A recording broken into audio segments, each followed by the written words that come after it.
Lors d'un braquage, le voleur a crié aux employés de la banque. « Ne bougez pas, l'argent appartient à l'État mais vos vies vous appartiennent. » Tout le monde s'est allongé calmement sur le sol.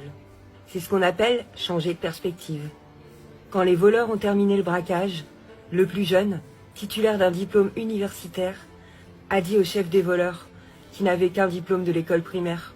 « Chef, comptons combien d'argent nous avons pris. » Le chef l'a réprimandé en disant « Et puis stupide, c'est une grande somme d'argent, et cela prendrait trop de temps à compter. Ce soir, nous saurons par les nouvelles combien nous avons volé. » C'est ce qu'on appelle l'expérience. De nos jours, l'expérience est plus importante que les qualifications académiques. Après que les voleurs aient quitté la banque, le directeur de la banque a dit au directeur de la succursale « Appelle la police rapidement !» Mais le directeur de la succursale a répondu « Attends, prenons 10 millions de dollars pour nous-mêmes et ajoutons-les aux 70 millions de dollars que nous avons déjà détournés. » C'est ce qu'on appelle aller avec le courant et tourner la situation à son avantage. Le directeur de la banque a dit « Ce serait formidable s'il y avait un vol chaque mois. » C'est ce qu'on appelle l'excès.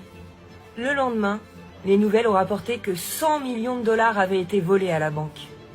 Les voleurs ont compté l'argent encore, et chaque fois, ils trouvaient que le montant était seulement de 20 millions de dollars.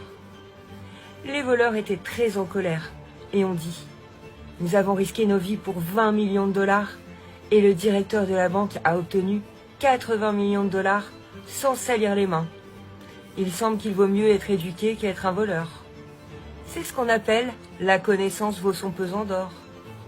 Le directeur de la banque souriait, heureux d'être devenu millionnaire et d'avoir couvert toutes ses pertes en bourse grâce à ce vol. C'est ce qu'on appelle saisir l'opportunité. Les vrais voleurs sont souvent ceux qui ont des postes élevés, mais ce sont des voleurs avec des diplômes.